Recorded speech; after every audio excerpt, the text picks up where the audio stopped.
আল্লাহ তাআলা বলছেন, ইন্নাল্লাযীনা ক্বালু রাব্বুনাল্লাহ সুম্মা ইসতাকামু তাতানাজ্জালু আলাইহিমুল মালায়েকা আল্লা তাখাফু ওয়ালা তাহজানু ওয়াবশিরু বিল জান্নাহ সুবহানাল্লাহ আল্লাতী কুনতুম তুআদুন। পয়গম্বর মালাকুল মউত গেল, পয়গম্বর আল্লাহ না বলছেন, যারা বলে আল্লাহ এক, আল্লাহ এক, আল্লাহ এক, যারা আল্লাহর উপর ঈমান আনে, আল্লাহ বলেন ইন্নাল্লাযীনা ক্বালু রাব্বুনাল্লাহ, যারা বলে আল্লাহ এক এবং আল্লাহ তাআলার ওই কথার উপর, এই একত্ববাদের উপর স্বীকার করে আল্লাহর মর্জি মতো জীবনকে চালায় দেয়, সুবহানাল্লাহ, আল্লাহর মর্জি মতো জীবনকে চালায় দেয়, সুম্মা ইসতাকামু, ওর উপর অটল থাকে, ঈমান আনার পরে আল্লাহর মর্জি মতো চলে, ঈমানের উপর কালিমার উপর অটল থাকে। ও পয়গম্বর আল্লাহ বলছেন, ঠিক ওই মানুষটা যখন মৃত্যু অবস্থায়, মুমূর্ষু অবস্থায় এই বিছানায় পড়ে যায়, তাতানাজ্জালু আলাইহিমুল মালায়েকা, আসমান থেকে অসংখ্য ফেরেশতা নেমে আসে, সুবহান, আর ফেরেশতারা বলে আল্লাহ তাখাফু ওয়ালা তাহজানু, আর বলে ও মুমিন, ও আল্লাহর প্রিয় বান্দা, তুমি ভয় পেও না, পেরেশানি হইও না, ওয়াবশিরু বিল জান্নাহ, জান্নাতটাকে দেখা বলে এই জান্নাতের সুসংবাদ নিয়ে নাও, সুবহান, আল্লাতী কুনতুম তুআদুন, যেই জান্নাতের ওয়াদা আল্লাহ তাআলা করেছেন, ওই ফেরেশতারা, অসংখ্য ফেরেশতারা ওই মুমিন বান্দাকে মুমূর্ষু অবস্থায় বিছানার ভিতর আইসা ওই অসংখ্য ফেরেশতারা ওই জান্নাতের এইভাবে জান্নাতটা দেখা দেখা তাকে সুসংবাদ দেন, যার কারণে ওই মুমিন বান্দার রূহটা এত সহজভাবে বের হয়ে যায়, যা কষ্ট হয় না।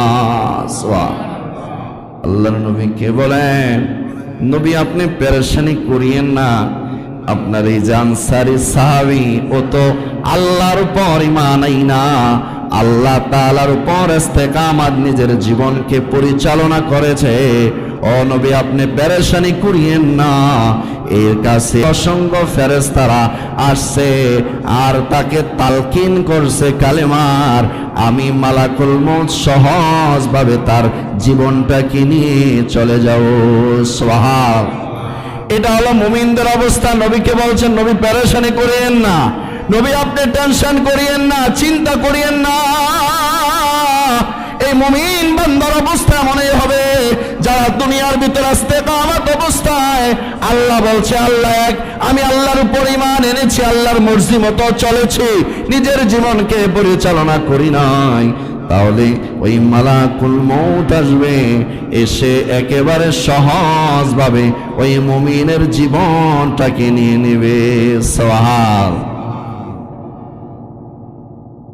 আল্লাহ বলেন, পক্ষান্তরে যদি জালেম হয়, যদি জালেম হয়, আল্লাহর কথা ঈমান আনছে মুখে মুখে, কিন্তু কাজে কর্মে সব হলো আল্লাহ বিরোধী কাজ, এমন মানুষ নাই।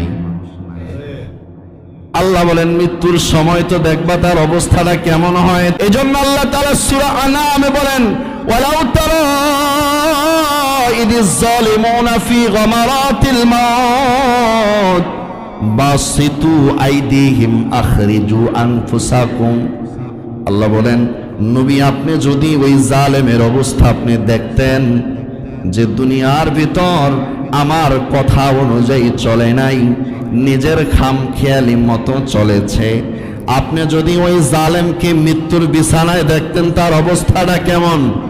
আল্লাহ বলেন, ফি গামারাতিল মাউতি ওয়াল মালাইকাতু বাসিতু আইদিহিম, ওই সময় ফেরেশতারা আসবে, জাহান্নামের ফেরেশতারা তাকে নেওয়ার জন্য আসবে, আর তাকে জাহান্নামটা দেখা বলবে, এই দেখো তোমার জন্য ওই জাহান্নাম রেডি করা আছে, যার কারণে ওই জাহান্নামের পাপাচারের বাহির হতে চাবে না, বাহির হতে চাবে না। যখন ওই যে মালাকুল মউত তাকে কষ্ট দিয়ে যখন তার শরীর থেকে জীবনটা বাহির করবে, তখন তার চোখগুলো বাহির হয়ে যাবে, তার চেহারাগুলো আলোমালো হয়ে যাবে, তার অবস্থাটা ভিন্ন রকম দেখবা। দেখলেই বুঝবা এ হলো দুনিয়ার ভিতর জালেমদের অন্তর্ভুক্ত। নাউজুবিল্লাহ। দিবে না ওই ব্যক্তি, মুজরিম জালেম ব্যক্তি, তার জীবনটা দিবে না, দিতে চাবে না। সে দেখবে তো আসল অবস্থা, আমি তো জীবনটা দিলেই তো জাহান্নামে ঢুকে যাব। না না, আমি যেতে চাবো না, যেতে চাবে না, কিন্তু তাকে জোর করে জোর করে জোর করে তার জীবনটা নিয়ে নেবে। যখন দিতে না চাবে, ওই জাহান্নামের ওই ফেরেশতারা তার শরীরের ভিতর, তার চেহারার ভিতর আঘাত করবে, আঘাত করে করে তার শরীর থেকে জীবনটা নিয়ে যাবে। নাউজুবিল্লাহ। আল্লাহ বলেন এটা হলো মুজরিমদের অবস্থা। আল্লাহ বলেন শোনো, মুমিন হতে চাও, মৃত্যু যদি সহজ পেতে চাও, মুমিন বান্দা মৃত্যু থেকে তার শান্তি শুরু হয়ে যাবে। কারণ মুমিন দেখবে তার জান্নাত, আর মুমিন বান্দা জীবন দেওয়ার জন্য সে আরো অগ্রসীল হইয়া আসবে। মুমিন হতে চাই নাকি জালেম হতে চাই? তাহলে মৃত্যু আমাদের ইহসান হবে।